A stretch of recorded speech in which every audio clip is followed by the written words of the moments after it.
Hey guys, thanks for joining me today in the bathroom. My mom's asleep right now, even though it's 8:19 in the evening.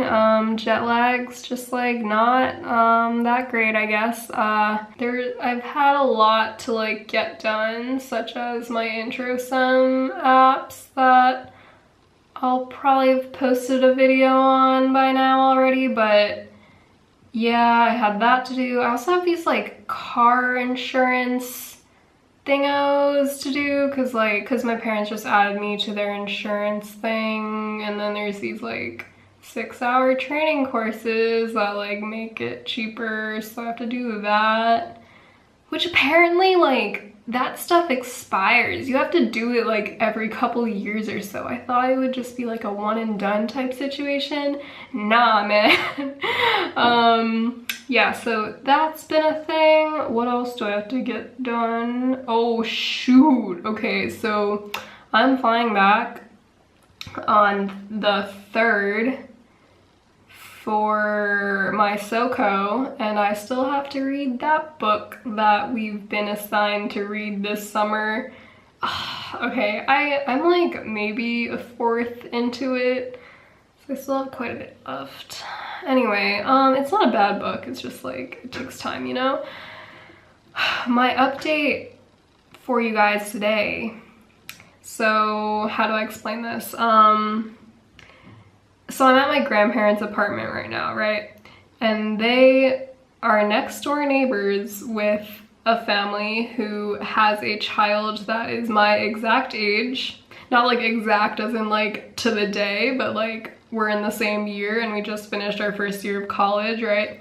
So every time I'd come over here, like as a kid, me and him would like always hang out and stuff, and like I don't know what we did. We would like play RuneScape, I remember, like back when the internet wasn't banned here. Like we'd play RuneScape, we'd play Club Penguin, and like do whatever online. We also like would play basketball and like ping pong or whatever. It's just, it was pretty lit.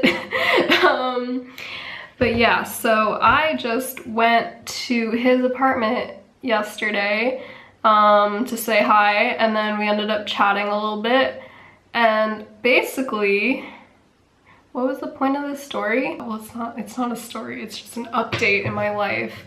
So I guess we were talking a lot about like, oh, like Chinese versus American politics and like the firewall and stuff. I'll be making a video about the firewall at some point. I have many opinions on it and probably not enough research to back it up, so we'll see how that goes. But anyway, so we were talking about that stuff, and I don't know, because okay, there's also the whole language barrier between us, because obviously his first language is Chinese and mine is English. That being said, my Chinese skills are like kind of passable, and his English skills are also like okay, especially because he's like studying for the TOEFL and stuff. But since we're in China, like, and I've always just spoken to him in Chinese as we were growing up, because my Chinese is much better as a kid, I still kind of like try my best to speak in Chinese with him. So our conversation was kind of like me trying my best to stick to just Chinese, and then if I forget a word or something, I'll like try to insert an English word instead, so it became this like Chinglish jumble, and like he would like understand some English words and like phrases and stuff, and then he'd try to translate it into Chinese, and then like so I could learn from it, you know. And like there's still, despite like us kind of knowing each other's languages, there's still a lot that like gets lost and stuff, you know, in the like in the connotations and like the inflections of the voices, you know. So it was an interesting conversation. No, it was pretty cool. Like we definitely vibed on some stuff, and it was like the first time we talked in a while, because last summer when I was here, he was away at like, I don't know if it's exactly called like military training or something, but like in China, for all the kids, male and female, that graduate from high school the summer after. They spend like, I think 2 months doing like military service where they like train them to like follow orders and use rifles. So that was where he was last summer, and that's why we didn't get to chat then. And then I didn't come back to China for about like 3 years before that because I was busy with like research and college apps and stuff. So yeah, it was like the first time we'd talked in like a long time. So it was kind of awkward, but it was pretty chill. Like, we vibed on some stuff, despite the language barrier, and the cultural barrier. There are so many things different between like US and Chinese colleges. What was the point of the story? Oh, okay, yeah. So because of this language and cultural barrier, there were definitely some questions that I had, but like I was like more hesitant to ask, such as like stuff like the dating scene in Beijing and like in China. So yeah, I did not ask him about the Chinese dating scene.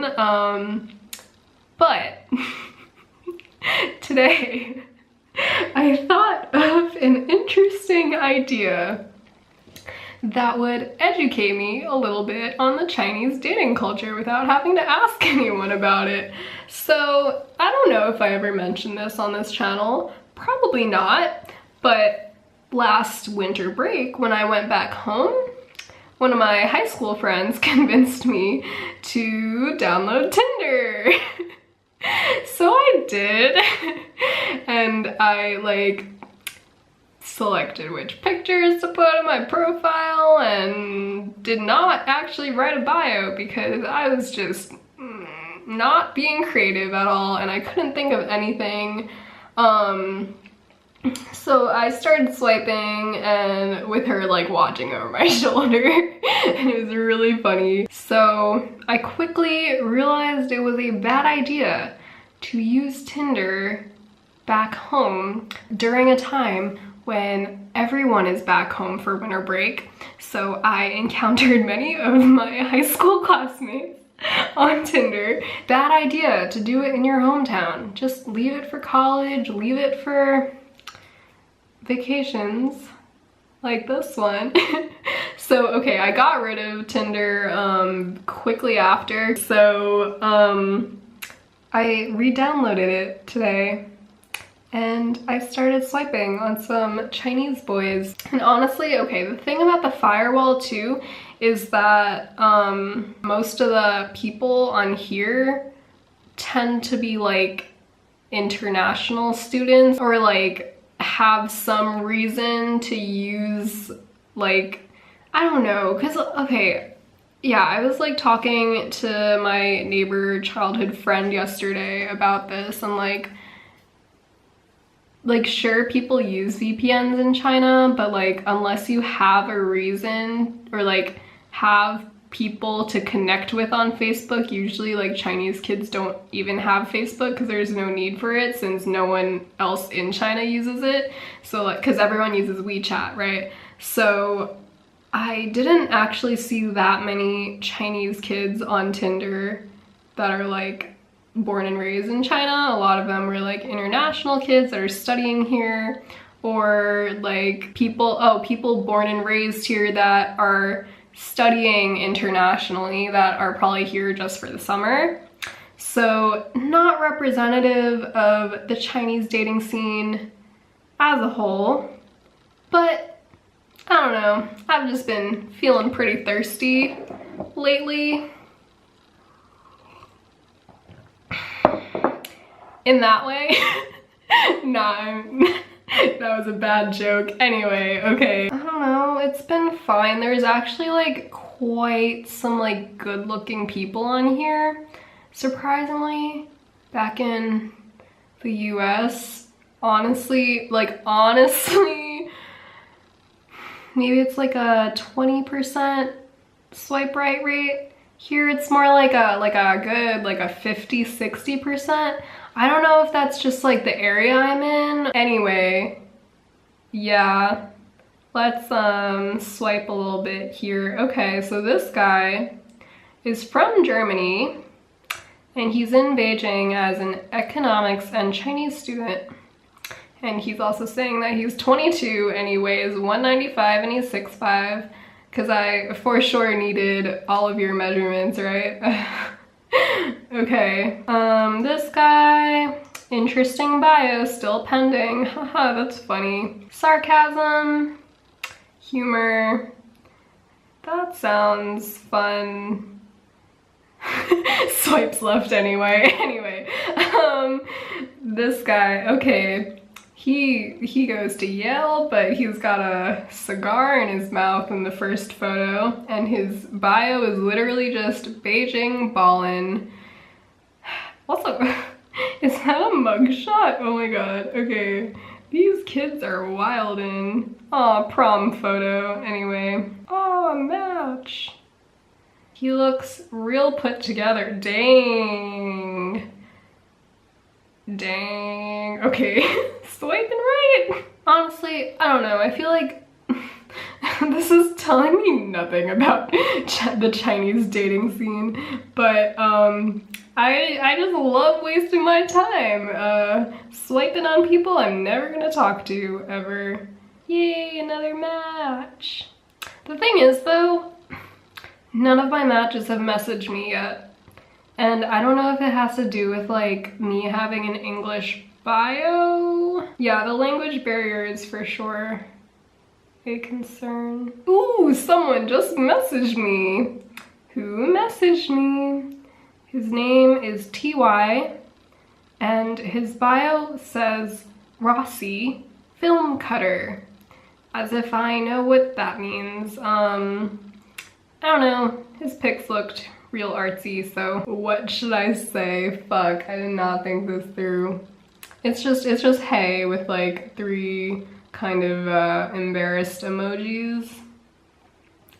I'm not good at this Tinder thing. I literally, like, I had it for 2 weeks and I was still bad at it then, so why would I think that I've improved now? Should I say hi?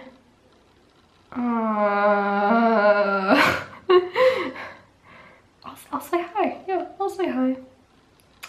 Hey, what's up? Exclamation point. Send. Oh gosh. Oh, by the way, for context, you guys are balanced on top of a roll of toilet paper right now. Just thought that you should know that. All right. Oh, the TY guy replied and he said, "Fine, how are you?" I don't know what to say to that. I'm doing well. All right, well, despite whatever the Chinese dating scene is, clearly I am not fit for it. Okay. I'm doing well. Where are you from? No, that's kind of creepy, isn't it? Nah, he had nothing in his bio. I'll just write, where are you from? And I'm just here on vacation. I think that's an appropriate question to ask. Oh. Also, if you're wondering what this mug is, I don't really know either. Ooh, he responded. Wow, he's lived in Beijing for 22 years. And he's asking me if I've come here to travel or to study. Both legit guesses, I'd say. I'm here for travel. Bruh. I'm not cut out for Tinder, I swear. Okay, I thought that autocorrect would just autocorrect the word without me having to like actually like press return or whatever. So I could just like enter it and be done with it like iMessage does. Nah, it just kept it as Teevil, so that's how that conversation is going. Anyway, I'm done. I'm done with looking at pretty K-pop inspired boys. So yeah, that'll be it for now. I'll see you guys in the morning.